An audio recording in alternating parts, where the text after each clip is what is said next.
Tu viens de cliquer ? Reste connecté. Radio Rec. www.radio-rec.org.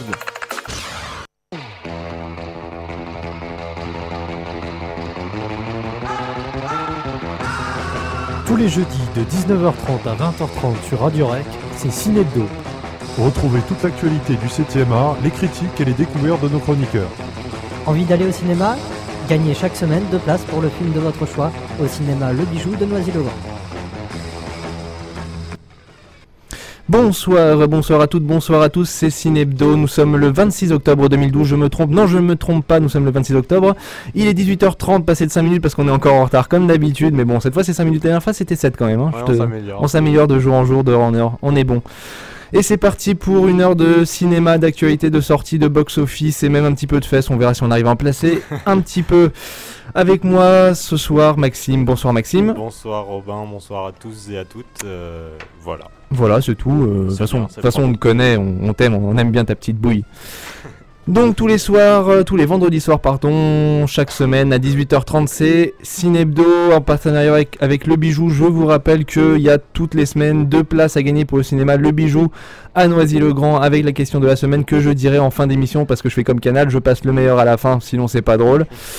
Donc voilà, comme d'habitude, Le Bijou c'est toujours sympa, c'est à côté de la mairie de Noisy-le-Grand, on vous offre 2 places pour toi et ta meuf, ou toi et ton mec, ou toi et ton trans, pour aller voir du bon cinéma parce qu'il y a des belles rétrospectives, oui je suis au taquet ce soir, il y a des belles rétrospectives, il y a un peu de tout, c'est vraiment sympa, il y a des films, il y a des films au cinéma, c'est magique, ouais. C'est magique, non, on est surtout très très bien assis, les petits fauteuils rouges ils font toujours rêver. C'est clair, il n'y a pas mieux. Et il y a des très belles affiches dans l'entrée et les hôtesses ma foi sont ravissantes et on vous fait gagner 2 places pour ça chaque semaine. Ouais, ça vend du rêve. On est fou. Ouais. On est fou.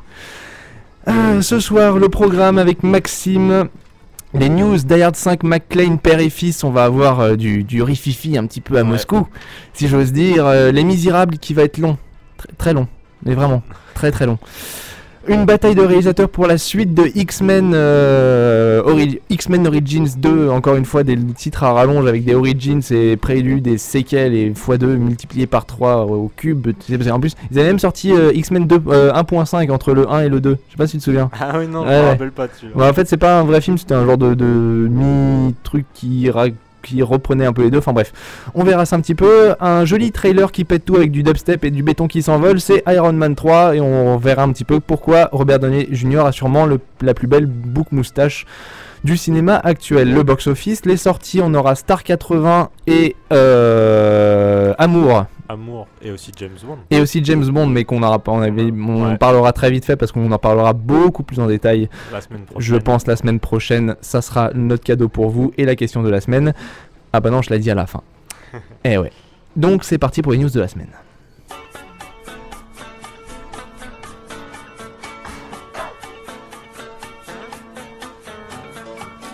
Les news cinéma sont dans Ciné Hebdo sur Radio Rec.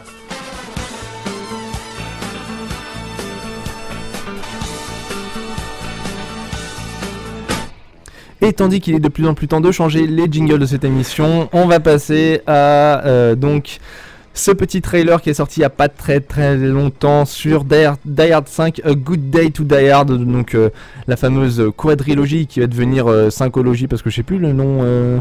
Bon, on s'en fout. Ouais. Du cinéma, donc avec Piège de cristal en 88, 58 minutes pour vivre, donc Die Hard 2 90, Une journée en enfer 95, Retour en enfer 2007.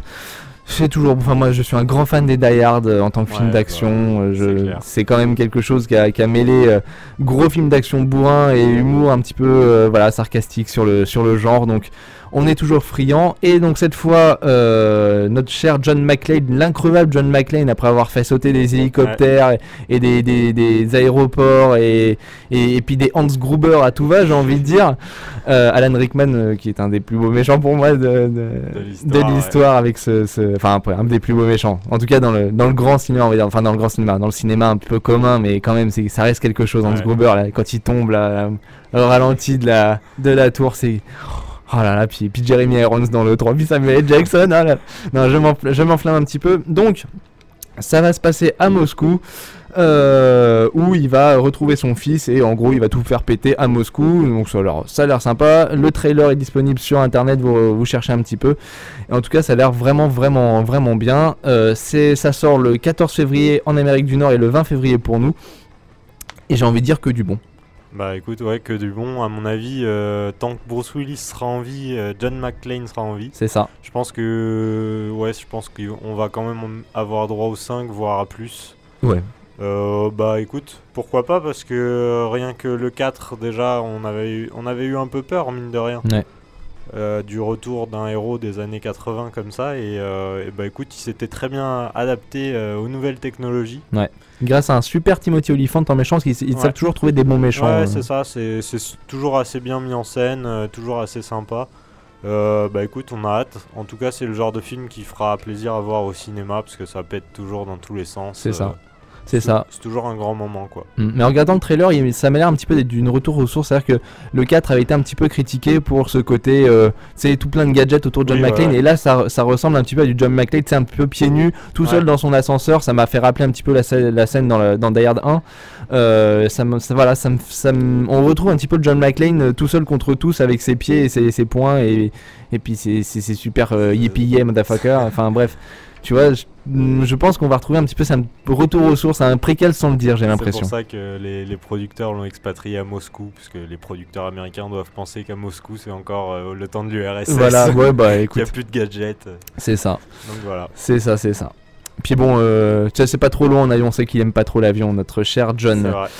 On enchaîne avec Les Misérables avec Hugh Jackman et Russell Crowe, l'adaptation du roman de Victor Hugo. Et alors ici c'est plus l'adaptation de la comédie musicale en fait qui a été créée en 85, qui durait 3 heures, la comédie musicale avec entracte. Et donc ils se sont dit, on va pas le couper, on va faire 3 heures.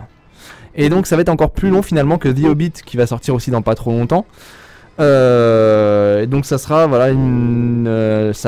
ça aura une durée équivalente au spectacle original. Bon. Et est-ce que tu crois pas qu'ils vont essayer de même l'allonger encore plus, voire le pousser à 4-5 heures pour essayer de le couper? Pour essayer d'en faire deux. Bah disons que là en fait ça a été soumis aux producteurs et les producteurs on garde 3 heures. Donc à mon avis, s'il y a l'aval des producteurs, je pense que c'est un peu mort. Mais alors je sais que Les Misérables c'est complexe, mais alors sachant que c'est plus adapté de la comédie musicale que du roman originel de Victor Hugo, je me dis, est-ce que ça va pas faire un peu long pour des scènes il y aura vraiment les scènes chantées, etc. Donc moi ma peur un petit peu c'est de se retrouver face à un film qui veut tout mettre. Quitte à ne pas déprimer un petit peu les fans de la comédie musicale, etc. Je pense que ça va être un pari relativement raté. Ouais, je pense aussi, surtout pour une adaptation d'adaptation, on risque de perdre un peu l'essence du livre. Ouais. Ça va être un peu un fourre-tout comme tu disais. C'est ça. Donc pour l'instant, on sait pas trop quoi en penser. On essaiera pour vous, chers auditeurs, de franchir la barrière de ces 3 heures. Avec plaisir, j'espère. En tout cas, on verra. Ça sort quand ça sort en 2013? Ça sort en 2013 normalement. Ça devrait sortir en 2013, mais bon. Ça sent le gros film de fin d'année. Voilà. Mais j'ai un petit peu peur en fait de l'effet millefeuille en fait. C'est-à-dire que c'est un roman très noir qui a été dans la version de la comédie musicale, de ce que j'ai vu un petit peu des critiques, etc. de ce que c'est très américanisé, donc Joy, etc. Ça change de l'essence. Et là j'ai l'impression qu'ils veulent revenir à quelque chose de très sombre. Donc est-ce que finalement ça serait pas un peu ridicule? Autant plus s'inspirer du roman que de la comédie musicale qui a déformé. C'est de la déformation de déformation. Ouais, c'est ça. J'ai peur un petit peu de se retrouver avec un truc qui est des faux ténèbres de ce film qui reflète finalement un truc un peu américanisant qui est pas dans le mauvais sens du terme. Ouais, bien sûr, ça va être une vieille pute du bois de Boulogne remaquillée 36 fois. C'est ça. Mais remaquillée en vieille pute du bois de Boulogne. Tati Daniel, si tu nous écoutes. On passe maintenant à Iron Man 3 qui va accueillir le Mandarin, le nouveau super méchant qui est un peu un héritage des Marvel originaux. j'ai vu la bande-annonce, donc c'est un petit peu dans la veine de ce qui se fait, voilà, donc du bon gros dubstep, du béton qui vole, etc. Ça avait l'air relativement sympa dans le sens où ça va être dans la lignée un peu d'Iron Man 2 ou des Iron Man de toute manière, donc un truc qui pète un peu dans tous les sens, bon, on verra. Donc le synopsis, Iron Man 3, comment voilà, le fameux Tony Stark va faire face à un ennemi dont la puissance ne connaît aucune limite. Et là, tu t'attends à ce que je dise un truc en plus, mais il n'y en a pas. Donc, je pense que... Est-ce que ça pourrait pas faire un petit peu trop? Parce que moi, l'Iron Man 1, je l'avais pas tellement apprécié. Le 2, je l'avais trouvé un peu mieux dans le sens où il assumait son côté beauf. Ouais. Tu vois ce que je veux dire? Et là, je me dis, est-ce que ça va pas faire trop? Bah, moi, il y a une chose qui me fait peur, c'est plus à propos de l'acteur, donc Robert Downey Jr., je sais que tu avais envie d'en parler, c'est que entre Sherlock Holmes et Iron Man et Avengers, enfin son personnage d'Iron Man qui va sans doute être repris dans plusieurs Marvel encore, est-ce qu'il risque pas de s'enfermer justement dans ces personnages de super-héros et qu'on le revoit plus? Ou en tout cas, c'est de petits badass de j'ai cinquantaine et je suis encore badass, tu vois. Voilà. J'ai peur qu'on le revoie plus dans des rôles un peu plus noirs comme il avait pu faire avant. Enfin, c'est dommage parce que c'est un super acteur. C'est un super acteur qui a bien réussi à se diversifier. Je vois, je pense à Kiss Kiss Bang Bang, celui de Shane Black 2005 qui était énorme et pour moi qui reste un modèle de comédie un peu déjantée. Voilà. Ou alors je pensais aussi à Tonnerre sous les tropiques. Qui m'avait beaucoup plu, moi personnellement, de Ben Stiller, où il a incarné, donc il était maquillé en black, etc. Donc c'était assez spécial. Mais justement, voilà, là après je vois quoi? Je vois Iron Man, je vois Sherlock Holmes, qui pour moi c'est le même rôle. Oui, voilà, c'est ça. Le même rôle. Bien sûr. Pour moi aussi, bon, je me dis, parce finalement il a fait quoi dans les années depuis 2010, il a fait Iron Man 2, Sherlock Holmes. Avenger, il va faire Iron Man 3, donc il a fait les deux Sherlock Holmes. Il a fait juste un autre petit film qui s'appelait Date Limit de Todd Phillips. Donc c'est les comédies un peu très américains, mais c'est genre Judd Apatow, style 40 ans, style Very Bad Trip, excuse-moi. Ah oui, pardon. Un peu plus dans ce style-là, avec l'excellent et le très difficile à prononcer Zach Galifianakis, pardon. Donc c'est le barbu dans Very Bad Trip pour ceux qui auraient un petit doute, qui est un vrai taré lui pour le coup. Oui, il est un peu taré dans sa tête. Mais justement, je me dis, est-ce qu'il va pas s'enfermer là-dedans et ça sera un peu triste quoi. Moi, j'aimerais bien le voir. Je dis souvent ça dans les acteurs qui s'enferment, mais j'aimerais bien le voir dans un rôle un peu de psychopathe ou alors de comme tu sais d'Ayuri un petit peu loser, mais je pense que des rôles qui pourraient totalement faire. Je pense que Robert Downey Jr. a un don pour jouer le loser. Enfin, moi dans Kiss Kiss Bang Bang, il m'a frappé surtout là-dessus finalement. Ouais, c'est ça. En plus, il me semble, si je dis pas de bêtises, avoir lu quelque part qu'il y avait un Avengers 2 en préparation, je crois. Bon bah ça t'inquiète pas que vu le fric qu'ils se sont fait. Donc ça veut dire encore du Robert Downey Jr. en Iron Man. Bon bah vivement l'overdose publique que ça arrête un peu et qu'ils repartent vers autre chose. C'est ça. Donc notre cher Robert, bon il y a toujours une certaine classe et ma foi on est toujours content de le voir. Le metteur en scène des deux premiers X-Men pourrait filmer Days of the Future à la place de Matthew Vaughn. Donc c'est notre prochain thème. On arrive sur X-Men. Donc c'était censé être Matthew Vaughn, donc le fameux producteur, il sera le sujet de la question de la semaine, mais le fameux producteur de Snatch, de Arnaque Crime Botanique, donc c'est toute cette vague de comédies anglaises de la fin des années 2000 qui sont relativement énormes. Fin des années 90. Fin des années 90, excuse-moi. J'ai problème de date moi, je suis resté bloqué en 2006 moi. Pour moi c'est la finale de la Coupe du Monde entre... Enfin bref. Et donc on en était où? On en était sur X-Men, donc Matthew Vaughn qui avait réalisé Kick-Ass et qui avait surtout réalisé Layer Cake, film de 2005 qui est, soit dit en passant et je le dis sans subjectivité aucune, mon film préféré. Je suis désolé de le dire, mais c'est vraiment un très très bon film avec Daniel Craig. Et d'ailleurs Daniel Craig, dans une scène particulière de ce film, Layer Cake, c'est grâce à une scène que les producteurs de James Bond se sont dit, c'est lui qu'on veut prendre. Alors, Si c'est pas la classe, hein. En tout cas, Matthew Vaughn qui a un certain talent, notamment pour s'être marié avec Claudia Schiffer. Oui, c'est vrai, je te jure, c'est vrai. Donc il s'est dit non, j'en veux pas finalement. Donc il va pas reprendre un petit peu. Ça sera le prochain X-Men sera de toute façon dans la lignée de celui porté par James McAvoy, Michael Fassbender, etc. Qui avait reçu des bonnes critiques, ma foi, bien sûr. qui a été réalisé par lui-même. Et on pense à la rumeur Bryan Singer, qui avait réalisé le premier et le deuxième, il me semble. Qui avait réalisé The Usual Suspect, je pense qu'on le dira jamais assez, et qu'on ne taira jamais assez aussi qu'il avait réalisé Valkyrie.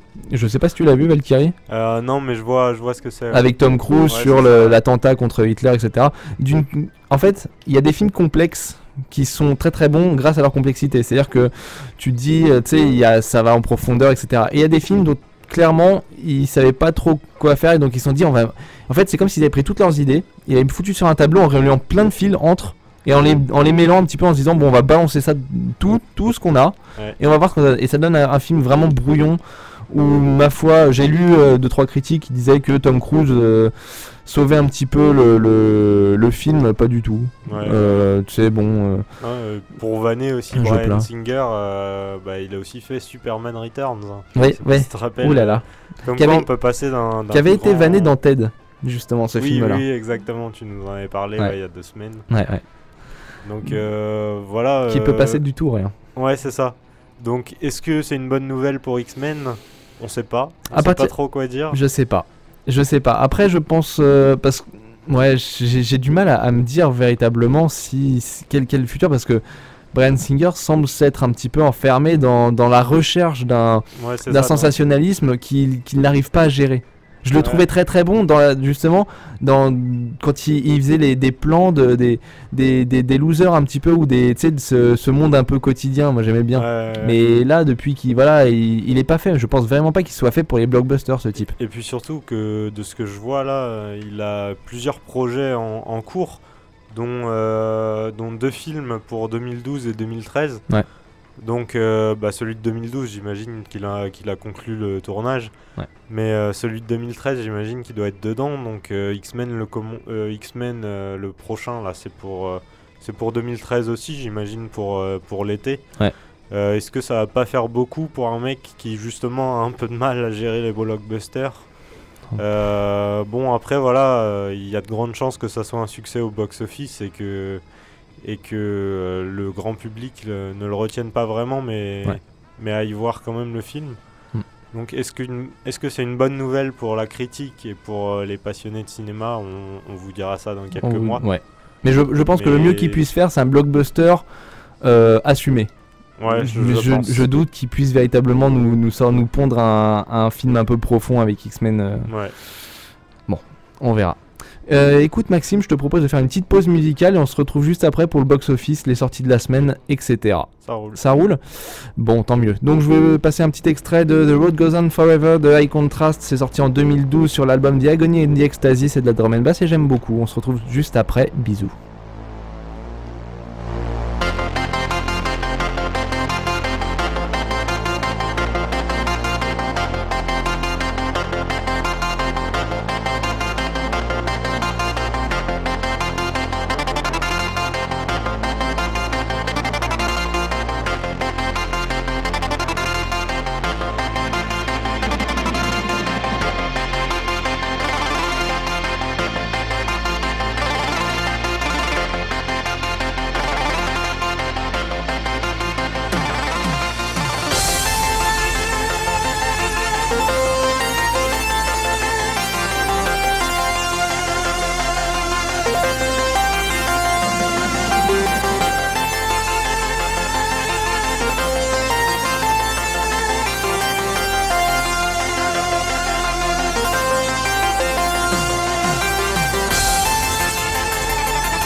Et toujours du bon, oui, j'aime bien, moi j'aime bien être là à la programmation. Je sais pas, je trouve ça glorifiant. Tu nous offres toujours des nouveautés, c'est toujours appréciable. Ah, c'est gentil. Allez, tout de suite le box-office.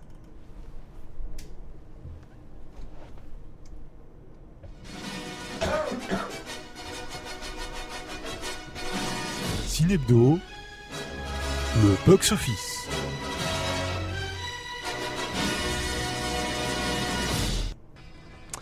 Et le box-office, donc on rappelle, c'est la semaine du 17 octobre, vu qu'on n'a pas encore les chiffres, en tout cas il serait incomplet, du 24 octobre. Donc on commence avec la première semaine très réussie. Ouais. Et on n'aurait pas cru. C'est peut-être parti en week-end. C'est sûrement parti en week-end. De Astérix et Obélix au service de Sa Majesté, première semaine, 1 100 000 entrées qui déloge Taken 2 quand même. Ouais. Bon, 1 100 000 entrées, c'est honorable, je pense qu'il va vite se casser la gueule. C'est honorable, mais il faut quand même remarquer qu'il y a plus de 750 copies en France. Ouais. C'est quand même assez important. C'est-à-dire que c'est un film qui était quand même très attendu, ou du moins on pronostiquait beaucoup dessus. Et voilà, c'est un bon chiffre, mais comme tu dis, je pense que il va pas y avoir le bouche à oreille qu'avait eu Mission Cléopâtre par exemple. En tout cas, c'est pas nous qui lui fournirons ce bouche à oreille. Ouais. Parce que si vous nous avez écouté la semaine dernière, vous savez que c'est ça. L'équipe de Cinebdo se met d'accord pour vous conseiller d'aller dans une autre salle. Voilà.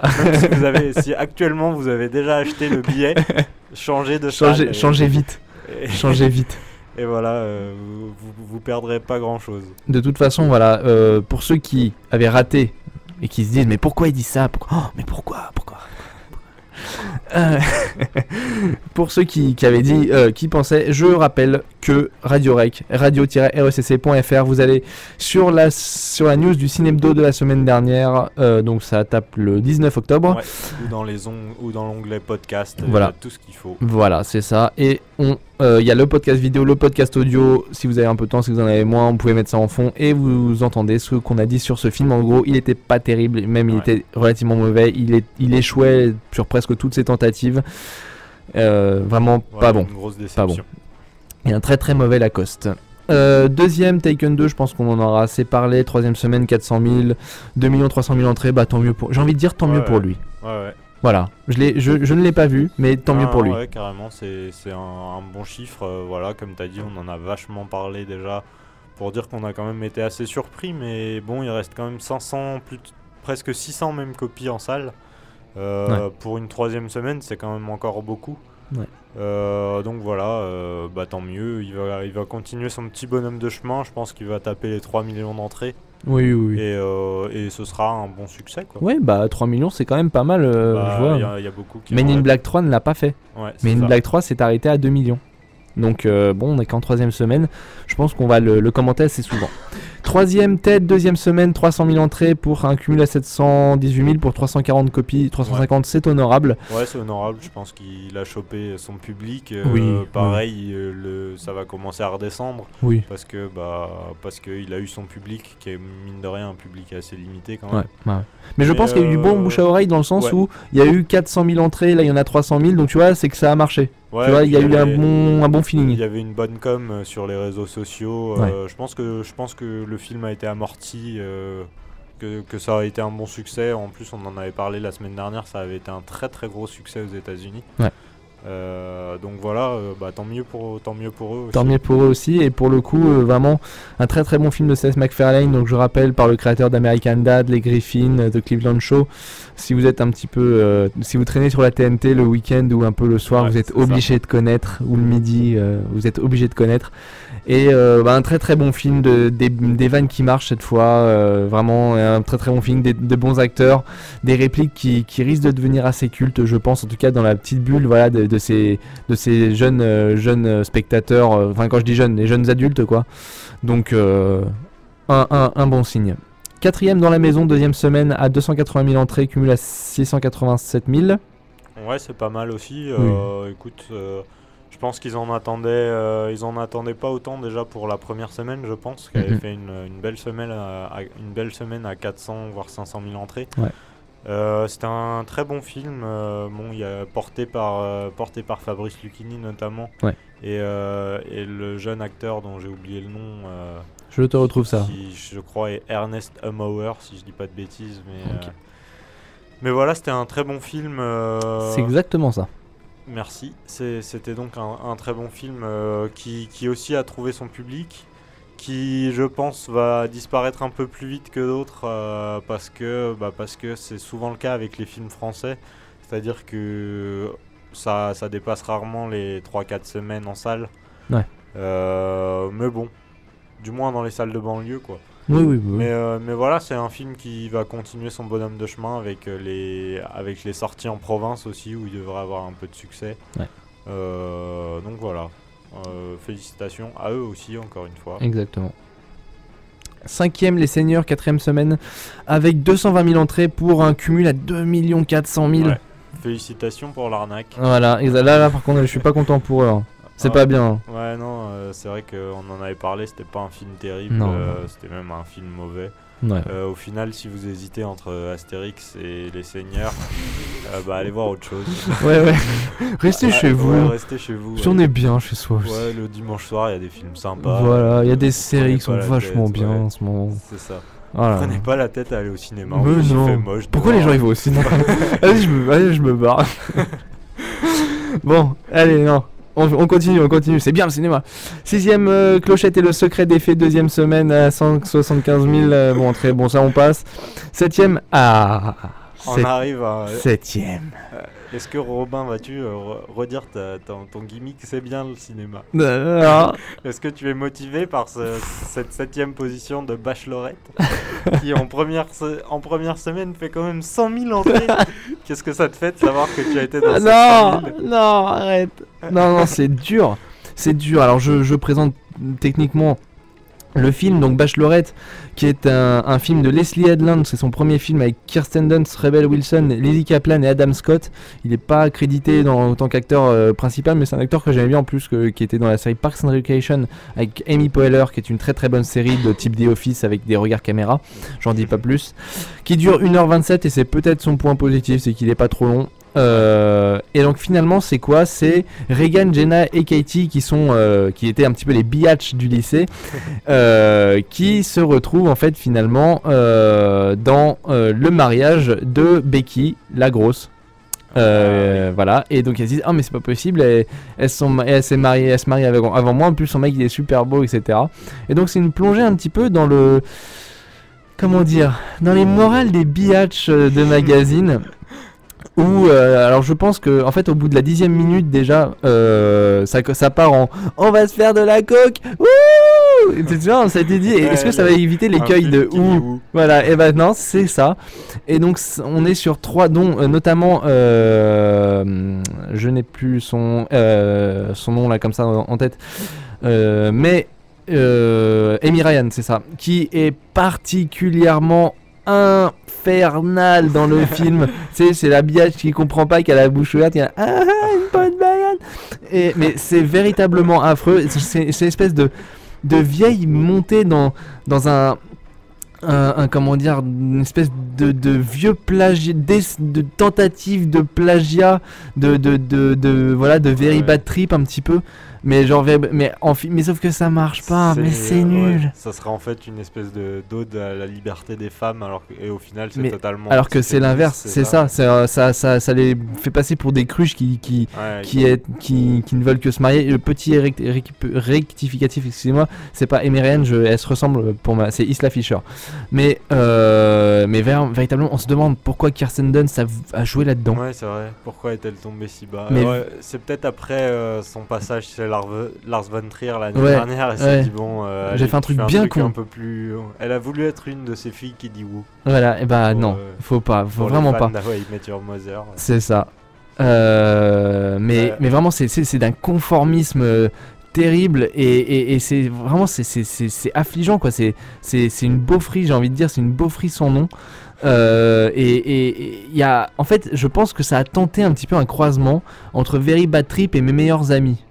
tu vois. Ouais, d'accord. Le film avec Kristen Wiig qui était sorti il y a quelques années, qui était pas terrible, je l'ai vu, qui avait 20 premières minutes, et là pour le coup en fait, qui était pas terrible parce que le rythme, il manquait un peu de rythme, il aurait valu un petit peu ce format d'1h30, mais pour le coup il y avait des vraies réflexions et j'ai l'impression une vraie position, tu vois, des blagues de nana, mais pas nulles, tu vois, des trucs vraiment, tu sais, les belles réflexions qu'elles ont, tu sais, des poussées un petit peu parce que tu sais, dans ce monde un peu féminin qui peut être, tu sais, on dit ouais les mecs c'est des beaufs, etc., mais hein, les nanas peuvent en être aussi, et tant mieux pour elles, hein, je dis pas le contraire, mais tu vois, c'était amené avec cette finesse et ce regard, tu vois, très percutant, très vrai en même temps, et donc si mes meilleurs amis manquaient de rythme, ça le compensait par une volonté, par une énergie qui était vraiment positive, je trouvais, et qui évitait de tomber dans cet écueil un petit peu du conformisme et de la pensée un peu beauf.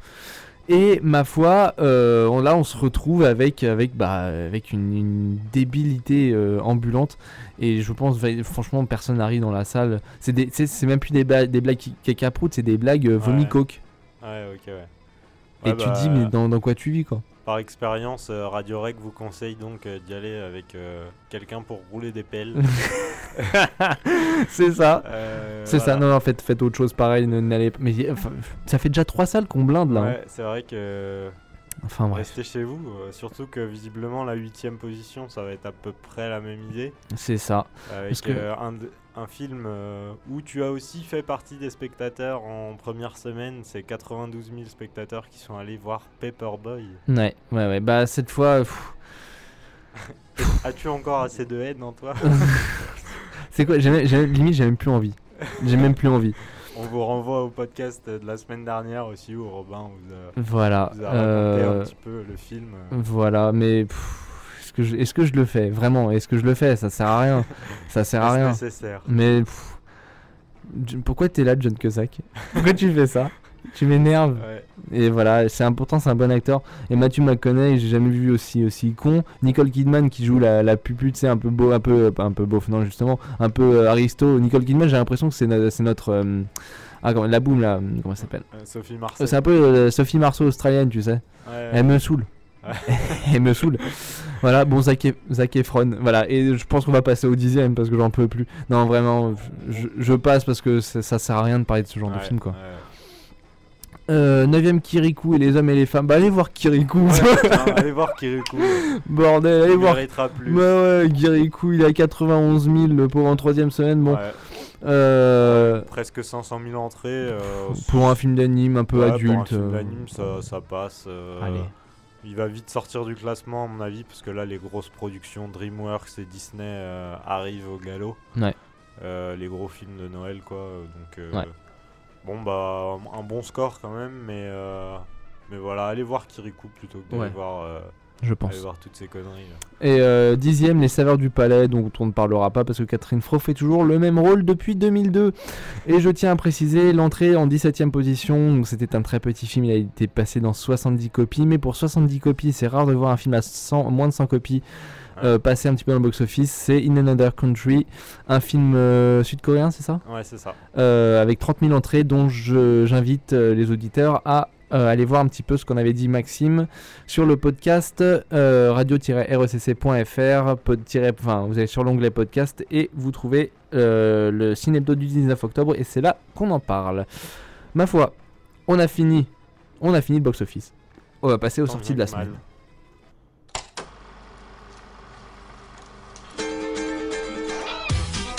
Maintenant, c'est quoi dans Cinébdo? Eh ben, c'est les sorties de la semaine. Est-ce qu'on prend l'engagement de changer les génériques avant la fin de l'année 2012? Oui. Ok. Oui. L'engagement est pris. L'engagement est ce pris. Soir. C'est le 26 octobre, l'engagement est pris. Il nous reste plus beaucoup de temps en fait. On va le faire. Il y a les vacances là. Ouais. Bonnes vacances au fait pour tous nos auditeurs qui entrent en une semaine ou deux, ça dépend de ce que vous faites, si vous voulez avoir un métier ou pas plus tard. Non, je déconne. Allez, dans les sorties, on va commencer par Amour de Michel Haneke, c'est ça? Michael Haneke. Michael, excuse-moi. Vas-y. Ouais, je sais pas, enfin Haneke. Oui, Haneke. Tu sais qu'on dit rarement son prénom en fait. Oui, exactement. En tout cas, ouais, voilà, c'est un film donc qui un film qui a cette particularité d'avoir reçu la Palme d'Or cette année au Festival de Cannes, décerné par le président du jury qui cette année était Nanni Moretti, si je dis pas de bêtises. C'est ça. Donc le réalisateur italien. Que vous dire si ce n'est que j'ai quand même été le voir justement grâce à cette Palme d'Or. Ouais. Parce que je me suis dit que j'y croyais un petit peu. Malheureusement, je dois avouer ma déception envers ce film qui bien qu'il soit, il faut reconnaître, c'est assez beau, assez touchant, assez poétique. C'est quand même surtout assez lent et on sort très vite du film malgré les 2 énormes prestations de ces monstres sacrés du cinéma français que sont Emmanuel Riva et Jean-Louis Trintignant. C'est ça. Jean-Louis Trintignant qui n'avait pas fait de film depuis assez longtemps, notamment à cause d'un événement connu. De Je pense pas qu'on ait véritablement qu'on n'ait pas spécialement envie d'en reparler. Non. Donc voilà. Il n'avait pas joué depuis sa dernière apparition en tant qu'acteur, c'était une narration de Galilée ou l'amour de Dieu, et avant c'était le film Janis Joplin en 2002. D'accord. Ouais, bah voilà, donc c'est ça. Avec François Cluzet, qui était un bon film, mine de rien. Il n'avait pas rejoué depuis donc cet événement tragique. Voilà. Donc c'est un film qui raconte l'histoire d'amour entre 2 personnes en fin de vie, qu'on appelle communément des vieux. Ou personnes âgées. Ou personnes âgées, voilà. Un peu aristo, parisien, enfin pas aristo, plutôt bonne bourgeoisie, quoi, enfin qui ont bien vécu, et qui vivent leur amour plutôt pas mal, jusqu'à ce que la maladie les sépare un petit peu. C'est-à-dire que la femme devient très dépendante de l'homme à cause de la maladie. Emmanuel Riva donc est prise d'une maladie qui la paralyse et qui petit à petit, la mort approche de plus en plus. Et c'est-à-dire que ça en devient un film très lent où les silences sont très pesants, les déplacements sont un véritable combat. Donc voilà, c'est le propos du film, c'est-à-dire qu'un film qui parle de vieux pouvait pas non plus avoir quelque chose de très dynamique. C'est clair. Donc c'est le propos du film, c'est assez intéressant, mais c'est-à-dire que c'est pas le truc qui va vous bouger sur votre fauteuil, quoi.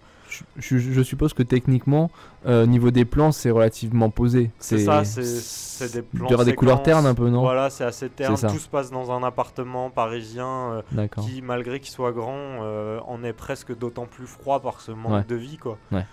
Donc voilà, il y a un véritable fond. On comprend, on regrette pas la Palme d'Or même qui lui a été décernée.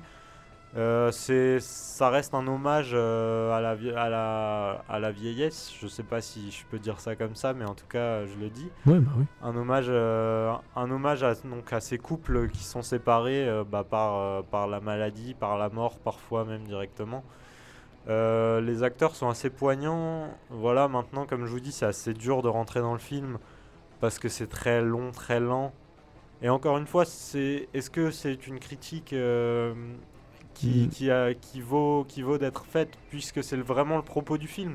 C'est-à-dire que je saisis le sens de ce qu'a voulu être fait ici, pour autant je suis pas rentré spécialement dedans. Donc voilà, à voir en ayant un peu dormi quand même avant, ce que je n'avais pas fait et ce qui a peut-être pas aidé à voir le film maintenant.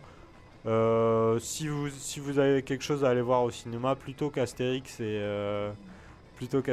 toutes ces conneries là, faut qui tenter. sortent en ce moment, je vous conseille tenter de un petit moment de réflexion, quoi. Ouais, voilà, ce sera un peu plus intéressant.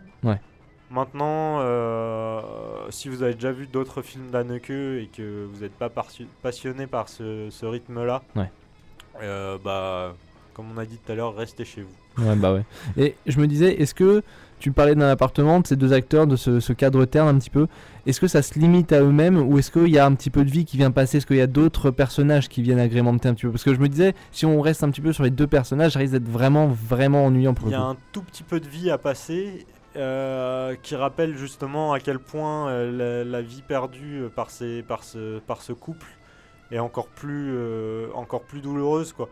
C'est quelques passages donc de la fille du couple qui est jouée par Isabelle Huppert, ou d'un pianiste qui est un vrai pianiste dont j'ai oublié le nom, qui participe au film en tant qu'acteur, qui était adulé par le couple dont on les voit aller au concert au tout début, enfin bref. Ouais. Donc voilà, c'est quelques passages de vie qui sont d'autant plus poignants quand on voit le manque de vie de l'appartement. Mais ça se limite quand même beaucoup à ces deux personnages qui sont l'essence même du film. Et voilà, c'est ça qui fait que la séance en elle-même, la séance de la projection du film, manque de vie. Et encore une fois, voilà, c'est le propos du film. Donc est-ce qu'on peut lui reprocher? Je ne sais pas. Après, je pense pas, dans le sens où il a eu de très très bonnes critiques presse. Donc finalement, tout le monde fera la même critique de ce film, voilà. en disant ah, c'est pour ça que j'ai aimé ou c'est pour ça que je n'ai pas aimé. Ouais. Je pense. Je pense que les avis seront assez unanimes quand même autour. C'est qu'on peut pas lui reprocher d'être un film qui a pas été réfléchi et qui a été fait n'importe comment. Ouais. La seule chose qu'on peut lui reprocher, c'est peut-être d'avoir un peu de mal à rentrer dedans, mais en même temps, on en ressort quand même assez touché, quoi. Ouais. Donc nous avons fini avec cet amour. On va passer, je ne l'ai pas vu parce que ma foi, nous avons un calendrier chargé. Nous attendons du renfort. Eh oui. Oui. Car peut-être la semaine prochaine, de nouveaux chroniqueurs pour un petit peu étayer tout cela. On sera un peu plus, ça sera encore mieux. Jack, c'est bien là. Tu vois, Jack, j'aime bien. Ça sera encore mieux. On a plus Walid, c'est vraiment bien. C'est vraiment bien. C'est vrai. C'est vrai qu'il nous manque pas. Hein. Je sais pas, il dormait à côté et puis il y avait des critiques, mais vraiment de surface, ça grattait rien. Ah, bref. On va passer à Star 80 que j'irai voir. Oui, j'irai voir Star 80, réalisé par, et on l'oublie souvent qu'il fait des films de merde au départ, réalisé par Thomas Langman. Oui, Thomas Langman. Le producteur visionnaire de France qui avait fait le Astérix de 2007, c'est avec Alain Delon. Oui, c'est vrai. C'était lui, ouais. Ah oui, c'est vrai. Ouais, mon gars. Mais c'est aussi celui qui s'en est mis plein les poches l'année dernière avec The Artist. D'une, il s'en est mis plein les poches parce qu'il n'y avait même pas d'ingénieur son à payer. Et de deux, parce qu'il y a eu un super succès pour The Artist qu'on n'a pas besoin de rappeler, je pense. Ouais. Donc voilà, Star 80, je crois que tout est dans le titre. Voilà, avec Richard Okonina, Patrick Timsit et tout un tas de stars des années 80, genre Jean-Luc Lahaye, Désirless. Je sais pas, t'as d'autres noms? Tous ceux qu'on peut retrouver dans la tournée Âge tendre et Tête de bois, si je dis pas de bêtises. C'est ça. Début de soirée, Coquille Dingler, Sabrina, Gilbert Montagnier, Lio, Peter Sloan, François Feldman. Je ne cache pas ma nostalgie à l'entendre de tous ces noms et mon envie de chanter. C'est vrai, c'est ça finalement. Finalement, c'est un film à sketch. C'est ça, je pense que le film est vendu. Vendu pour cette petite nostalgie. Ouais. À noter quand même que j'ai vu pas mal Anconina et Timsit en promo un peu partout, et qui n'ont eu de cesse de rappeler que c'était quand même pas seulement un concert filmé, c'est-à-dire qu'on voit beaucoup dans la bande-annonce des concerts de ces artistes qu'on vient de citer. Ouais. Pour faire revivre un peu cette nostalgie, mais derrière ça apparemment il y aurait une histoire. Ouais. Donc je pense que ce sera pas quelque chose de très profond. Non. Mais voilà, je pense que ça sera un gros succès encore au box-office, que ça trouvera bien son public. C'est ça. Parce que malgré tout, il faut rappeler que les années 80, ça n'a pas marqué que ceux qui ont vécu dedans. Non, c'est vrai. Parce que ça a eu quand même une portée sur les récentes générations. Et notamment via Internet, etc. C'est-à-dire que le foutage de gueule généralisé sur ces années a créé un mythe, tu vois ce que je veux dire? Ça, je veux dire, le meilleur exemple de ça, c'est la pub, il me semble, pour la Française des Jeux ou le PMU peut-être, avec, La Nuit est chaude. Ah oui, ouais. Tu vois ou pas? Et le refrain est juste énorme de ça, tu vois ce que je veux dire? Et donc finalement, la trame du synopsis, c'est quoi? C'est des gérants d'une boîte de sosie des années 80 qui se disent: ah mais tiens, si on prenait les vrais et qu'on les ait chantés un petit peu sur scène. Ouais. Tu vois, donc c'est ma foi ça peut être sympa. Après, je pense que si on n'est pas dans le style, si on n'est pas fan de voilà, 80, si vous kiffez que Booba, je dis pas, c'est très bien de kiffer Booba, moi j'en sais rien, moi, pas envie de me faire péter la gueule non plus. Mais tu vois, si vous kiffez ta voiture. Voilà, si vous kiffez que Booba, bon, à mon avis, ça va pas passer. Va pas le faire, Il faut un brin de dérision et je pense que certaines apparitions peuvent faire mal à mon avis pour les gens. Je pense qu'il peut y avoir quelques appels du pied de ces anciennes stars à dire tiens j'ai envie de qu'on me voit, etc. Et est-ce que tu crois que Sabrina elle est encore aussi bonne que dans Boys Ah je sais pas mais j'espère. Tu te souviens? C'est beau hein. Vous êtes toujours sur Radio 80. J'ai une mulet qui me pousse là tu vois. Ah ouais. Ça va le mettre en fond. Donc, ah mais c'est pas bref. C'était l'époque, c'est ça, c'était l'époque des comptables un petit peu. Ouais. C'est quand même terrible, non? C'est vrai que c'est assez génial. Attends, on parle un petit peu, mais tu vois, moi je trouve ça vraiment, c'est assez drôle quoi. C'est l'époque où les comptables pouvaient faire de la musique et ma foi. Si vous avez rien à faire une après-midi, vous commencez par les avions Nuit Sauvage, parce qu'ils s'appelaient les avions. Et vous cliquez un petit peu sur les liens à droite. Quoi mais sauvage, la nuit est belle. Eh ouais, pour ces otages mon gars. Ouais, elle est partie. Ah là là, on vous aime. Ouais, bref. C'est clair. On a réussi à passer ce nuit sauvage des avions quand même. Bon. Il manque plus que Stéphanie de Monaco. Ah ouais, non mais enfin c'était quand même. Je veux dire ça peut être drôle à mon avis. Ouais, ça donne envie rien que là ce petit moment me donne envie d'aller voir. Voilà c'est bon. Après j'espère juste. En fait je pense pas que finalement que le film puisse être véritablement mauvais dans le sens où t'en attends rien. Non, oui, c'est mais j'espère juste que ça va être plus un clin d'œil et des trucs sympas par rapport aux artistes des années 80 plutôt que et que ça se transforme pas en humiliation un petit peu, tu vois ce que je veux dire, en se disant ah t'as vu il se ridiculise et essaye de faire un petit peu. Je pense pas mais bon. Ouais. C'est le genre de film à aller voir avec un truc de popcorn. Voilà. C'est vraiment avec sympa. Du Tony Chardin en montant et tu repars avec Emily Image de chez toi quoi. Anconina et Tim Seed sont des acteurs que j'apprécie assez, qui peuvent apporter qui ont une énergie nécessaire à ce genre de film. Une énergie, une petite touche d'humour aussi, pourquoi pas. Donc ça peut être un truc vraiment sympathique à aller voir en famille ou avec votre troupe de club des fans des années 80. C'est ça. Voilà, que dire de plus? Bah, la nuit est chaude, elle est sauvage. Que dire de plus? Bah, peut-être le concours de la semaine, allez. Ouais, le concours de la semaine. Le concours de la semaine en partenariat avec le cinéma Le Bijou de Noisy-le-Grand. www.cinéma-lebijou.fr.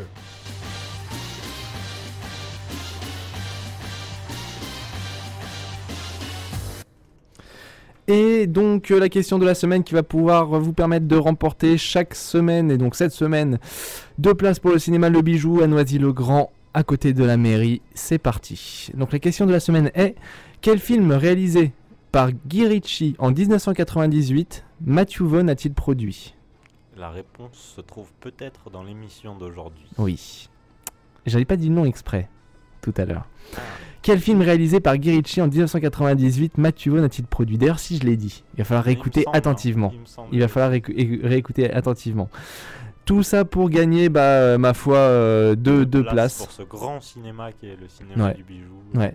C'était quel film t'avais vu la dernière fois toi là-dedans? Moi j'ai vu In Another Country la dernière fois. C'est ça. Donc voilà, un cinéma qui passe des grands films comme des tout petits films. C'est ça. C'est assez agréable et en plus vous allez peut-être avoir la chance de nous y croiser des fois. Ouais, c'est ça. Et c'est quand même la classe un petit peu.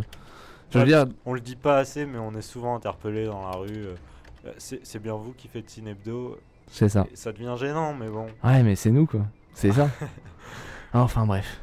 Bon ma foi ça l'émission se termine. On a encore bien parlé. Je te propose un petit peu, tu te souviens de ça?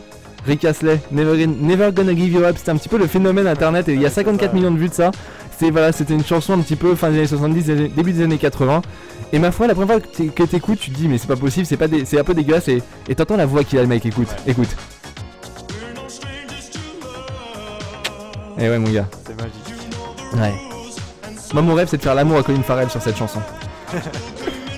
Allez, bah écoutez, à la semaine prochaine, j'ai envie de dire, on sera là même pendant les vacances. Ouais.